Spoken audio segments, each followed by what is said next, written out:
He's already running about 45 minutes late, but that's all right. I'll wait a couple hours. Television interviews too.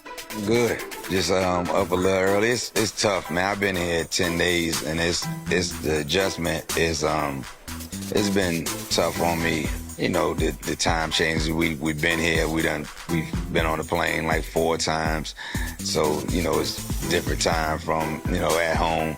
While just metres away, kids battling cancer and their families patiently waited for a promised meet and greet. Eli was among them. But it didn't go to plan. We were all told that we could get the chance to get stuff signed. So I brought one of my jerseys, a basketball, my sister brought her basketball.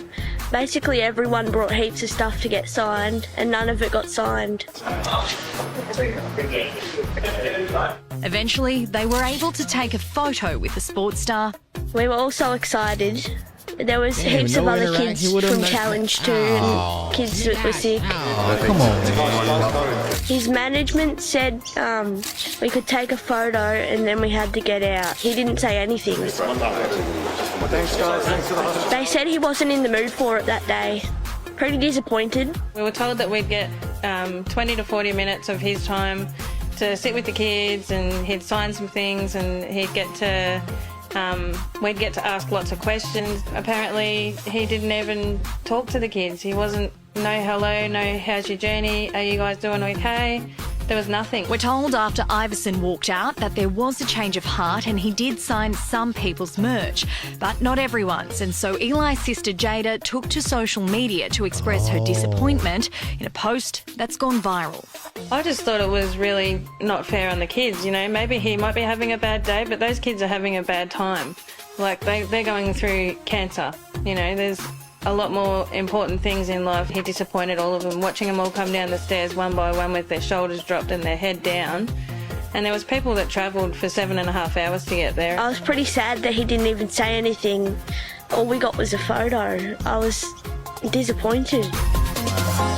It wasn't the only disappointment for fans. This is the next day. It's been cancelled. Cancelled. Everybody's off. This is nuts. Oh my gosh. This is so bad, man. Iverson, what are you doing? People who waited hours flew in from interstate and paid hundreds of dollars for a meet and greet and signing.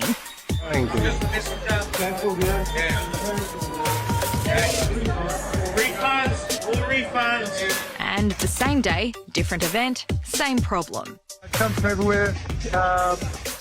Only one problem, Iverson didn't turn up. Really disappointing for the kids. Cannot wait to meet AI, and guess what? The bloke doesn't rock up. You've got to be joking. Which is to ask some great questions and get some great insights from people that have been there, done it. Unfortunately, he didn't show up. It was a free event for 300 people. We haven't heard from Alan as to why. We just know that he didn't show up and he wasn't interested in leaving the hotel. It's incredibly disappointing for me. You know, if you commit to something, you execute on it. And if you can't, then there needs to be a valid reason, or at least a level of communication. 10 News Plus has been trying to contact Alan Iverson's team, with emails bouncing back and phone numbers so far unanswered. It's not fair for all the kids that are going through this, and I think that they should all have the chance to be able to meet someone that they love. So this is what was being reported. Take everything with a grain of salt. Okay. January 22nd, Allen Iverson came to Cavallo Prestige, Melbourne to meet 12 kids who are battling cancer. The experience was organized by Challenge, supporting kids with cancer, and Allen Iverson's management team. My little brother, who is 12 years old and is currently receiving chemotherapy for ALCL lymphoma, was so excited to meet one of his idols. He came out to be extremely disgusted and disappointed in Allen Iverson's behavior, and so were the other families. First, we were all told we would get to sit with him from 10:45 to 11:30, and that did not happen. He was in the podcast room until about 12:30 p.m. and did not come out and apologize. Instead, his security did. We were waiting in a downstairs room with his security with all of the kids, and his security told us he was having a bad day and didn't want to come out. Shortly after, we were told to go upstairs to meet him, and we did not get to meet him. He refused to allow parents in the room with him. Once we were directed upstairs, we were escorted to the side of the room while he was doing a news interview. We went into the day being told we were going to get balls and jerseys and anything else we wanted signed, and to think of questions we wanted to ask him. That did not happen. After we waited hours, his security firmly told us he is not signing anything at all, and we did not get to talk to him at all. He did not say a word to anyone. We were lined up, and all these kids got was a photo, and he did not seem impressed about that. He had his hands in his pockets and did not smile or put his arm around any kids in the photos. Damn. He knew the kids were sick and still did not put in any effort or acknowledgement to that. Everyone was so disgusted in his behavior. It was honestly so disappointing. One of the kids' family drove 6.5 hours to meet him, and the kids were so extremely sad in the end. He seemed to think he was better than everyone else, and it was obvious that he did not want to have anything to do with a group of sick kids. As parents and siblings of children with life-threatening diseases, we are deeply disappointed in Allen Iverson's actions, and he needs to do better. Okay, that's what was initially reported. I don't want to hear from Shabazz. No, nigga, get out the way. I don't want to hear from a worker.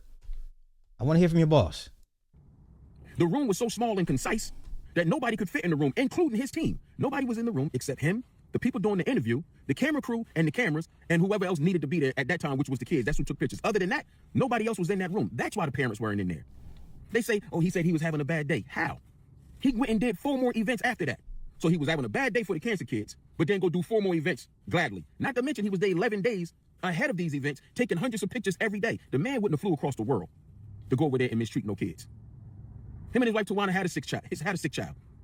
That's not even the kind of person he is. But on top of it, the fact that he knows what it's like to have a sick child, he's not going to mistreat one. But it's a shame that people so quick to judge this man and just dismiss him and write him off without even having heard what come from his side of the table. I don't want to hear from Shabazz. And that's what's wrong with us, especially as black culture. We don't wait. We run with headlines and judge.